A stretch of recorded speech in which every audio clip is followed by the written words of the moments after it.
Hey guys, Steven here, Fanatic Perspective. This is not what you think it's going to be. I got my buddy Chris here. Chris, what's up, man? How you doing? Man, I'm doing great, man. I'm doing blessed. Texas fans, it's okay.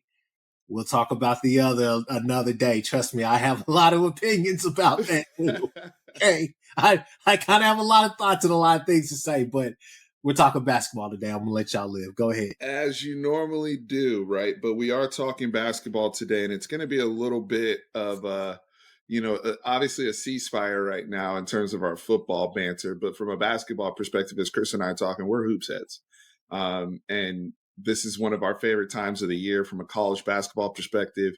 March Madness NCAA tournament starting up this week. So I'm going to have, a few guests on just talking hoops. And Chris is one of them because we've been talking hoops behind the scenes all year and scouting teams and sharing thoughts and bantering back and forth. So we're going to talk about, Texas, OU, and then ultimately, Chris's thoughts on the field and who he has going to the Final Four. Before we get started, make sure you hit that like button, subscribe, share. We really appreciate it. It helps us grow the platform. Also, shout out to our sponsor, Autograph. Check out Autograph. Download them in the App Store. Guys, all of you guys that are loyal fans out there, and this goes for Texas as well as OU fans, they have a platform for us to be rewarded for our loyalty. So all of the content that you normally digest as a fan, whether it's podcasts, articles, YouTube videos, everything in the third, view it through Autograph and get rewarded for your loyalty through points for everything that you consume. And it gives you access to what we call true fan pricing. So right now, Autograph is, if you're a part of Autograph, and all you have to do is hit that entry code Fanatic24 to gain access to the platform and pick your team that you want to be loyal to and follow. And from there, you have access to tickets for round of 16 or for Sweet 16, round of 32 tickets, the whole bit, wherever region you're looking to attend. Discounted true fan pricing. They want real fans in the seat. They want real fans following these teams all the way through the national championship. So there's going to be lots of perks, benefits, opportunities to purchase discounted merch, signed merch, again, at discounted pricing, and at times giveaways and all sorts of sweepstakes that we have. If you guys saw the post from Tom Brady himself, who is one of the owners of Autograph, promoting the sweepstakes that we have for the round of 8 in LA, where a few fans were able to win some just by being members of Autograph and referring a friend. So hit that Fanatic24 code and jump and tap into Autograph. Chris, I want to start with you because Texas and OU got together. We played twice this year. Texas winning both games. I know you attended the game in Norman, and we'll get to OU and the thoughts we have there on them not making the tournament. I expected OU to make the tournament, quite frankly, and I thought it was a bit of a surprise for them to miss. But I know there's some extenuating circumstances there.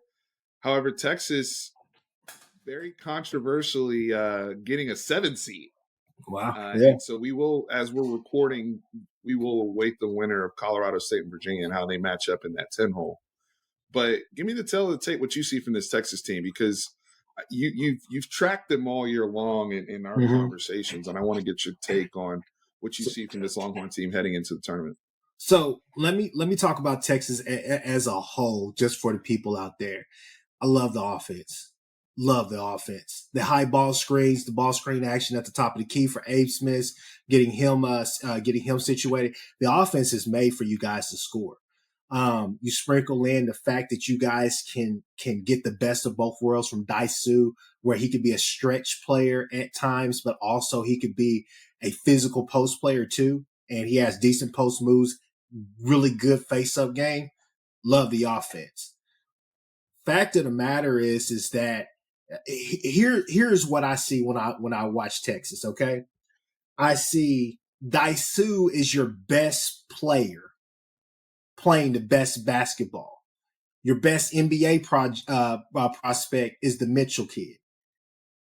Your best guard is Tyrese Hunter, but Tyrese Hunter And Being Mitchell, better than Abe Smith? yes, Tyrese Hunter is better than A. Smith and has a better all around game that would translate to him being able to stick in the league for a while. Abe Smith could stick in the league as well, but Abe Smith is really a two-way player, in my opinion, just watching his game. As deadly as he can be from the outside with the size and different things like that, and not being as athletic and, in my opinion, sometimes not as quick, I think he's a two-way guy. I kind of look at it from those prospects or whatnot. Like I told you via text, when you look at Dylan Mitchell, you're thinking Timu Kelly Oubre, a poor man's Kelly Oubre right now, without really that standalone, that stand in the corner spot up three, right? Tyrese Hunter, will the real Tyrese Hunter please stand up? In my opinion, the reason why Terry has gotten so much flack outside of some of the press conference stuff and the outside extracurriculars is the fact that this offense is built to score. The offense gets you in great positions to score. But the fact of the matter is that Dylan Mitchell, more times than none, and Tyrese Hunter, more times than none, they are radio silent. They are just guys out there, but guys who could go out there and get double doubles um, every game, to be honest with you, if they put their mind to it. But when I see them, I don't see that motor, I don't see that engine. I see just guys going through the motions. When Weaver comes out there, Weaver is a whole different thing. To me, when Texas is playing their best basketball is when the guards are hitting shots, A. Smith is getting off, Daisu is having a really good game, Mitchell is rebounding, and then Weaver is being your really just your energetic Energizer Bunny off of the bench, playing great defense, hustling, winning the 50-50 the loose balls, winning all of the making all the right hustle plays, making all the right plays in general out there on the court. That's when Texas is their most dangerous right now. Tournament run could be so different simply because now everything's concise. Not everybody's going to have that much time to truly prepare for you, except outside of this really this first game.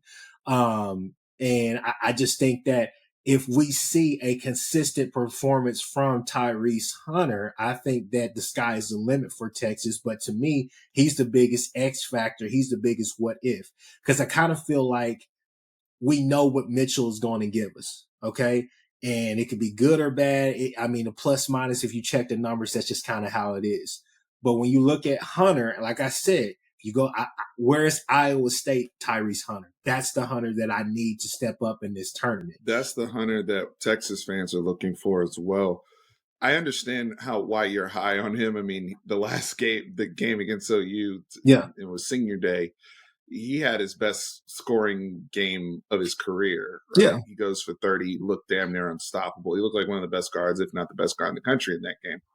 The problem is we come back in the Big 12 tournament and he has 3 points, right? And a loss to Kansas State.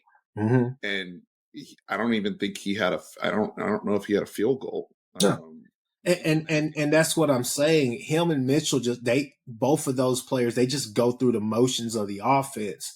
And that offense, watching it, there are screens happening all over the place. There are different things, there are different lanes, cuts. There's guys open on the wing. You just got to be able to hit the shot. But it seems to me that if they're not going, meaning that, and I'm Steven, I'm sorry, but I don't know number nine's name. But if he's not going, IT Horton. Yeah, if IT Horton is not going or Tyrese Hunter is not going, it seems like A. Smith kind of puts the ball, puts them on his back, and it's just like, hey, I'm going to be the one that scores for us. So it's kind of like my aunt told me, yeah. I'll Go touch ahead. on Max real quick because Mm-hmm. Max is obviously he's a 3,000 point career guy and one of the most proficient scorers in modern college basketball. But at the Big 12 level, one of the things you saw there were the good times and the bad times with Yeah. Max. He's been asked to play more traditional point guard, Yes. especially when Tyrese Hunter's out of the game, or just to give Tyrese a break, and also to show that he has those capabilities because of his size. If there's any hope of him playing at the next level, he's going to have to be a one. It's very Mm-hmm. similar to what Steph Curry had to do at his last year at Davidson. when he Yeah. had to kind of move to point guard to show those things, and he still maintained his scoring. Mm-hmm. Max, the challenge that he's had with his size and just lack of, he's not a crazy athlete like Tyrese Hunter. He's a Mm-hmm. crafty player. He's a quick player, but Mm-hmm. you can overwhelm Max with size. If you look at when he was at Oral Roberts and when they played Duke in the tournament, and Duke just completely, you know, overwhelmed him with their length, that Max had those challenges in the conference. Now, there were times where Max would just get crazy hot and still score. Mm-hmm. But in the Big 12, as you know, these teams defensively, night in, night out, Yeah. it's a lot.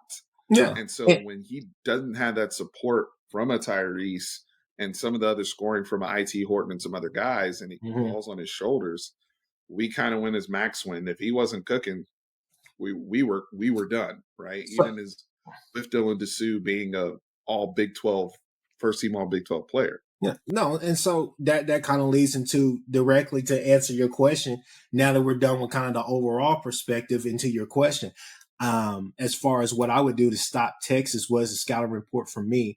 One, be physical with Daisu. Be physical with him in the paint. Make him go through your chest. Do not play three quarters. Do not play in front. Make him go through your chest. Make him be physical the entire game, not just different plays that they run for him, He'll not get in different foul sets that trouble they too run if you for do him. that. Say that again. He'll get in foul trouble too if you do that. He has a Yeah. propensity when you get physical, he'll start to hook or armbar. Yeah. Something that Kansas State was effective at in the Big 12 And, Big 12 tournament. and then the other thing is those high ball screens, those different looks like that. I'm not going under. I'm fighting over, and I'm not falling asleep on that. Defense has to talk. Biggest thing that I would say is that choose your battles. If you know that Weaver and Mitchell are out there or if they're out there on the 3-point line, I'm leaving them. I'm sorry, I'm just leaving them. Weaver's not necessarily looking for his shot in the game, and I think that's something that will come next year for him in his development this summer. But Weaver's not looking for his shot. During the OU game, I kept watching him. I was like, why are we playing pressure man when he's not looking to do anything He'll except for put the ball drive? on the floor and look to drive. Yeah, exactly. He's trying to get to the middle of the hole, looking for either a kick out or trying to get a layup. And then Mitchell, I just feel like you don't have to necessarily pay attention to him on the perimeter unless he hits a couple and gets confidence. I feel he's kind of in the same boat as Jalen Moore for us, as far as it's there, the tools are there, all the intangibles are there to be a great college basketball player. He just has to, have it up here that, hey, I don't need to get 3 rebounds, get a poster dunk just for me to be able to get my motor going. No, as soon as I touch the floor, I'm the best player on it. It's just a mental thing. It's a mental thing. Yeah. But for And me, Dylan, just real quick on Dylan. Dylan's yeah. made strides this year because to me, he was just there for a sensational dunk, and that was kind of it last year. Yeah. I mean, let's just be honest. His stat sheet was, I know it's one thing to look at stats, but he at times he was unplayable. And this year, he's brought a lot more energy. The skill level has improved, finishing around the rim. Defensively, he is a lot better. Defensive rebounding has been much, much better, and you see that reflected in the stat sheet. But he has no jumper what to speak of, right? In terms of the ability, not only just to stretch the floor, but even to knock down something on the baseline if you're playing off. He's going to be in that dunker spot, and he's going to try to clean up on the glass. But offensively, anything on the perimeter, he's a screener. That's all he's going to be doing. Yeah, so, and to kind of wrap this up, because I know we want to keep our time and everything and stuff, I'll just say this.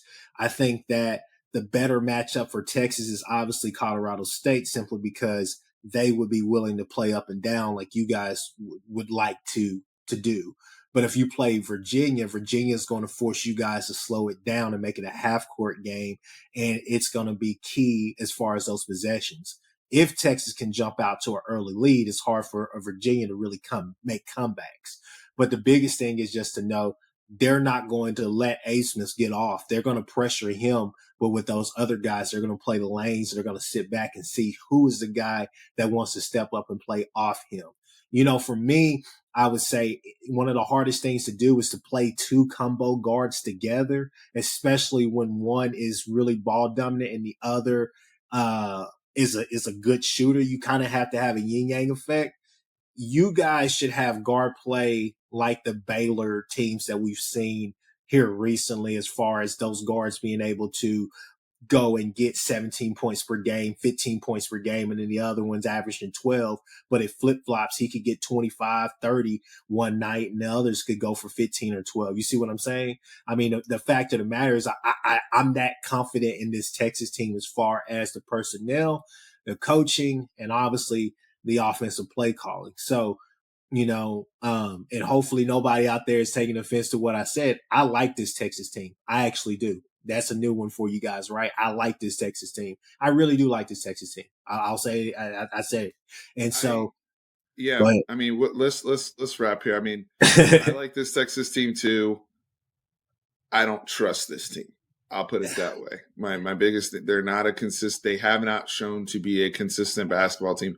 I mean, the Kansas State game was a microcosm of the season, Yeah. where one half you're playing beautiful basketball and they show that, and that's why it's sexy offensively, and then another half where you don't defend, you don't rebound, and you blow a 10-point lead and end up losing the half by 20 points and losing double digits to Kansas State. So we'll see with Texas. We'll have some more on the back end as we go throughout the podcast. Chris, I do want to ask you just real quick, touching on OU. So they didn't get in. You guys declined the NIT invite. Is that what Yes. I heard? Yes. So just, 2 minutes real quick. What's going on in terms of why the decline with the invite and what happened there? Should OU have gotten in? And I'll follow up from there. At first, I thought that it was, trying to go into a different direction, but as far as what I'm hearing, as far as what my beliefs are, I think all eyes are that they want to focus on this off season, but they also want to figure some things out with Moser as well, as far as moving forward with him. Castiglione is not the type of guy or type of AD that is going to fire a coach that quickly. I think that he has one more year and then we kind of figure it out after that. But it was kind of surprising that, one, they didn't make the tournament, and then two, that they declined the NIT, especially with the fact that was floating around that they would be the overall number one seed in the NIT. So I think that they're wanting to focus, and I have my thoughts about what they should focus on. But it's right now it's kind of a little bit of radio silence, but all eyes are just pointing towards the future of the program, kind of getting his feet under them, especially after being able to have what you would consider a really good season, especially after last season. Yeah, I mean, you guys had a 20-win regular season, and there was a lot of growth from, obviously he took over and he's rebuilding and all those things, but there was a lot of smoke about him going to DePaul. And I Yeah. know, that he's a Chicago guy and going back there, and maybe it's not the best fit going into the SEC. He's negated those, things and says he's 10 toes down in Norman at OU and will be going with you guys to the SEC. Is that part of what needs to be decided behind the scenes with Mosier, or is he solid? I mean, I think that's something that may play into recruiting potentially. I think he's solid, and I think that he's going to stay, and I think that the SEC may actually fit his game better as far, or excuse me, his coaching style, certain things he wants to do. I think it fits it better, but I don't think there's really too much smoke there, and I just don't see, unless they're forcing you out, I don't see why you're going to go and take a job at DePaul. I know it's a Chicago school and all the rest of that stuff, but for those of you who don't know, and Steven, I think DePaul has like the funkiest, like not even basketball schedule, but just school schedule. Like they don't, they're like there half the time or whatever. It's a weird dynamic up there. Works for them, which is cool, but it's a weird dynamic. So I just don't see why you would leave OU especially if you're coming off of your best season, legitimately your best season at OU. For better or for worse, it just doesn't make any sense to me that you would do a major downgrade like that. So, last question. You guys got off to a great start Yeah. during the season. Was it just injuries that took its toll? I mean, what was No, the issue there? no. I'll tell you exactly what it is. First off, we always do good in non-con. If you would have told me that Iowa, USC teams like that would have been what they were this year, I would have told you you're bat what crazy, right? But for me, what it was just the lack of offensive variety throughout the season. You're running this dribble handoff, guys are not attacking.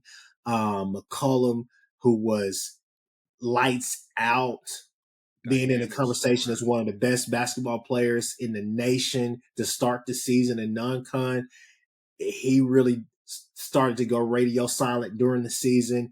Jalen Moore was honestly, to me, I think your overall best player. If we're talking about in terms of Texas, like we did with them, with your team, I would say he's our NBA prospect. And honestly, he's our best player. And that kind of goes hand in hand. Suarez played great basketball towards the end of the season, but you're just like, hey, it's got to be consistent. None of our guys were consistent. It wasn't the injuries, it was the lack of depth. And it was also the lack of just offensive variety. I mean, you knew what you were going to get defensively. You're going to get a stingy team. But at some point, you have to open up the offense. And they did a little bit towards the end of the season, but it was just too late by then.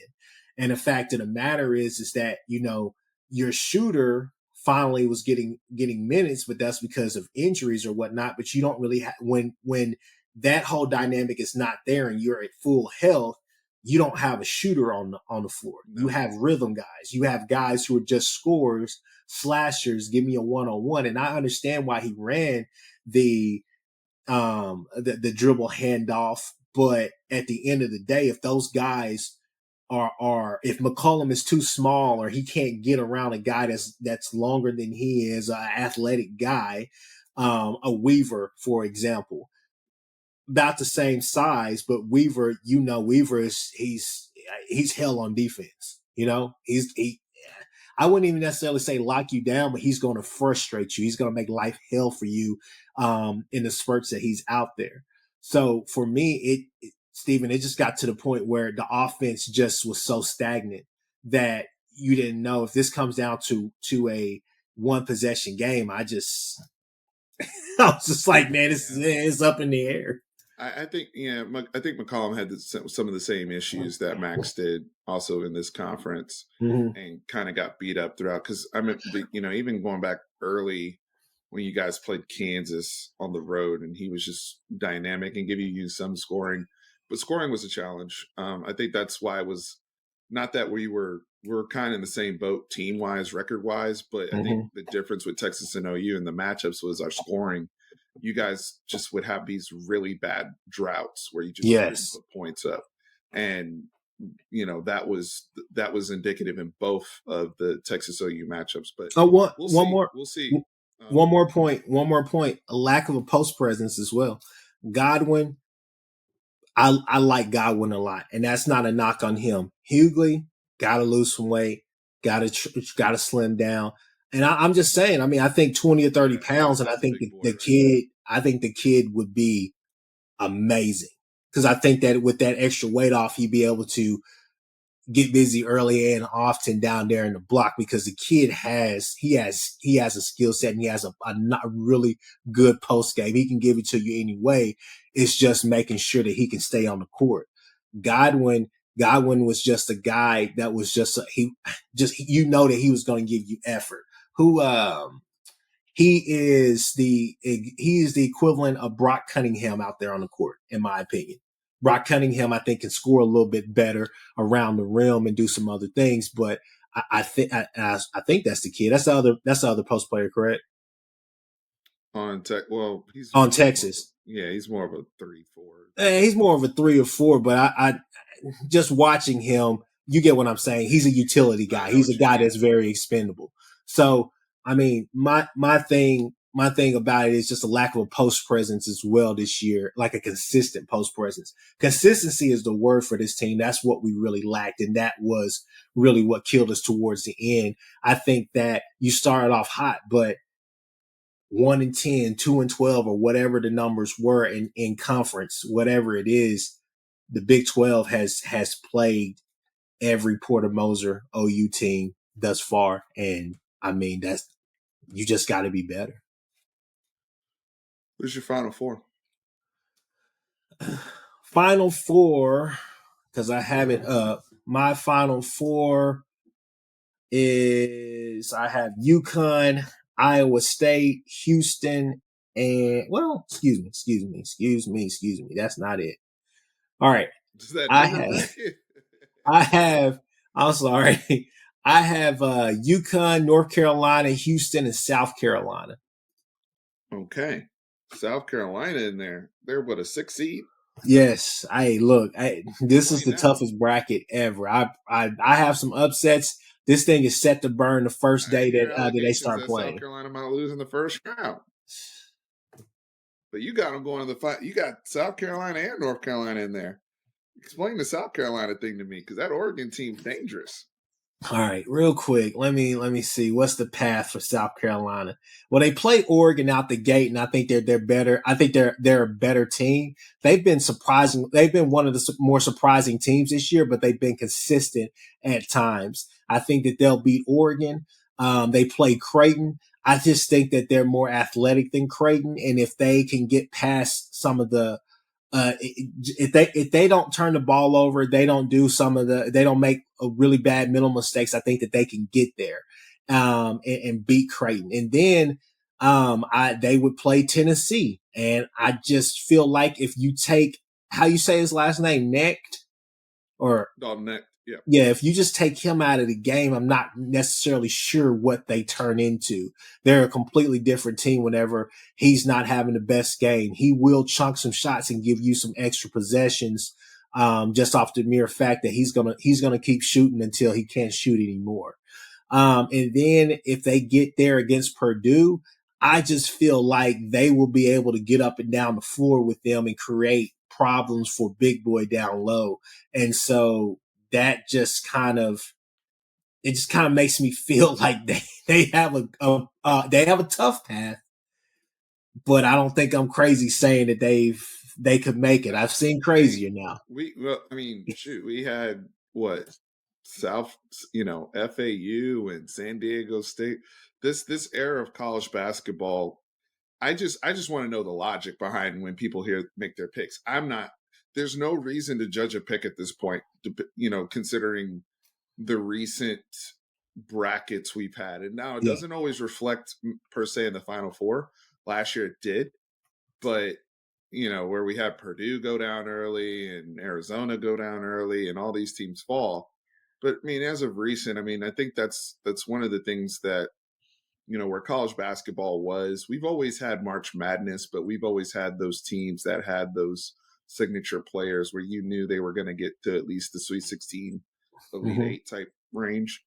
But speaking on that, I agree with you on UConn 100%. I mean, I think that as obviously as defending champs and as well coached as they are, they're probably as good or if not better than they were last year. And I don't see anybody in that bracket unless somebody gets crazy hot from three, which is the I'm only tr- thing they're really susceptible to. I'm What do you think? trusting them. I'm trusting them, but Steven, hear me out. They give off Gonzaga vibes. They give Early off on. they give off mad Gonzaga vibes this year. They do. Because I think you get into the tournament, they're just a well-oiled machine. And I think that if you could keep them from getting hot behind 3-point line and don't get in a race. Play your game. If you go in there and play your game and stick to it, and I think that if you can keep them from just getting hot and going on those crazy runs that they do, where they just basically put the game out of the hand on those runs, you'll be fine. But that's going to be hard to do. But again, like I said, Gonzaga vibes. Just trust me on that. They give me first round heebie-jeebies. I'm telling But you. you got them in the Final Four.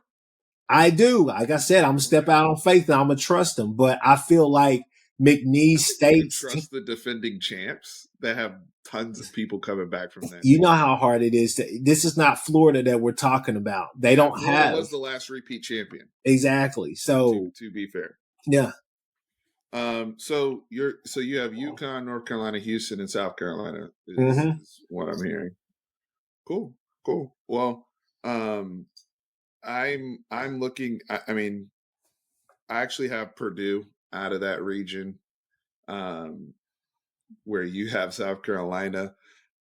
I have, and this is the region where I'm struggling is the South because I really want to pick Kentucky, but I just don't trust. I don't trust. I don't trust John, man. I don't trust John and Houston. My thing is this with Houston, and I'm gonna elaborate on this on our part two video when I get up with my boy Colin.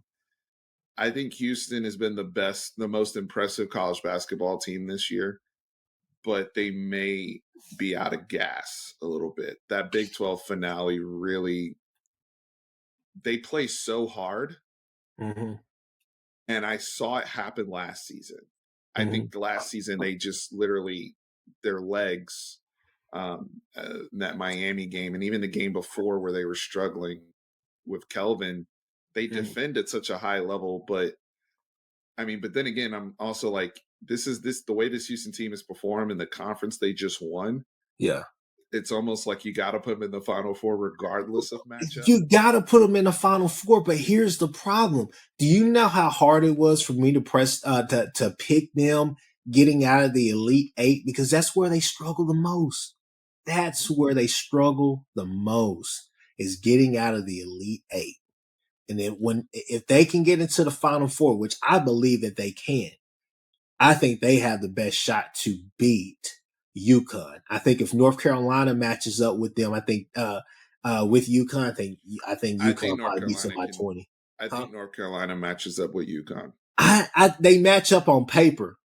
They match up on paper, but I just feel like their guard play is just it's sometimes it's a little bit all over the place. Those guards they just get off and just do a lot of crazy stuff, Let me getting tell you into the something about North lane and Carolina hitting real off quick. balance shots, all stuff.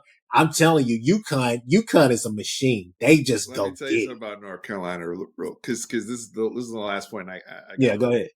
Um, if I wasn't outside of Texas, North Carolina is my favorite college basketball team that I've always supported on the low.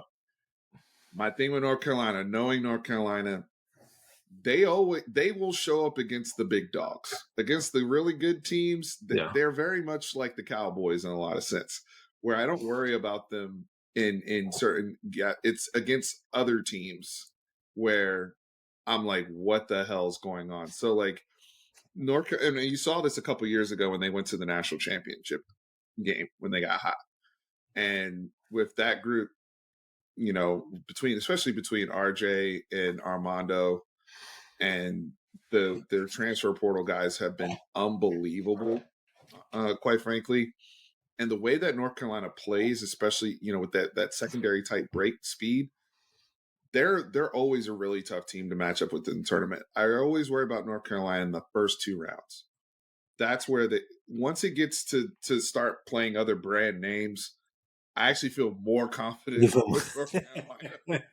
It's Yeah, when it's the they're playing Bucknails you got to people. worry about. It's the other people I'm worried about. So that's my take there. I'm stay around for part two to see if I'm picking North Carolina to go to the Final Four because I want you guys to, uh, you know, chime in there. We Chris, are we are rivals to the spirit because Duke is like my low key. That's my like second team that I'm like huge on. I love Duke. I love it, and you know how hard it was not to pick them to make the Final Four this year. But that's all I gotta say hey, about that, they, bro. they they got it loaded up for next year. We could talk about that with the recruiting class they have coming in. So Duke fans, don't you worry. Chris, where can the people find you? Hey, look, YouTube, Horns Down podcast on YouTube, Spotify, anywhere you get your podcasts. Hey, the channel is growing, channel is booming. We just dropped some really cool content these past couple of weeks. We had a recruiting video with Chris Mason. We had a video. We did 2 player profiles, one about Jackson Arnold, 5 reasons why he will be successful this year.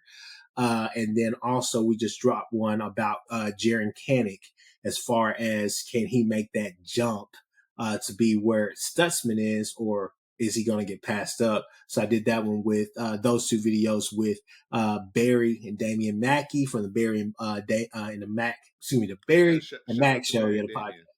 Yeah, Pretty so I cool gotta channel. had to show love to them. So yeah, man. Hey, channel's doing really well. Guys, come over there, check it out if you want to. All you Texas fans, come and hear it. Really, no Texas slander, to be honest with you. These are just really hard hitting videos, just asking questions that a lot of fans, even outside of OU, a lot of people are interested in Jackson Arnold, and a lot of people are interested in Jaron Kanik. Even my friend over here, Steven, was really big on the kid's freshman I've year. been So on Kanik since his freshman year. You know that. exactly. So no, you All the guys go check potential of the world. so you guys go check that out. Steven, always, it's a pleasure coming on the show. And we will be ready. ready. We will be ready Oh, this absolutely. fall. Look, the other thing too, we have our joint channel, the SEC Connect, right? Yes, So sir. Yes, you sir. can find us on there. I know, Wednesdays starting back up here, talking all SEC football. So shout out to the SEC Connect as well, where you will find myself, Chris, Nino, Ty, the whole crew, as Can't forget Jay. as well as Jay, right? So all 5 of us over there on the SEC Connect on Wednesdays. So lots of good stuff coming out your way. Chris, thanks again. Y'all hit the like button, subscribe a whole bit. Remember, horns always up. Good luck to you guys in the tournament.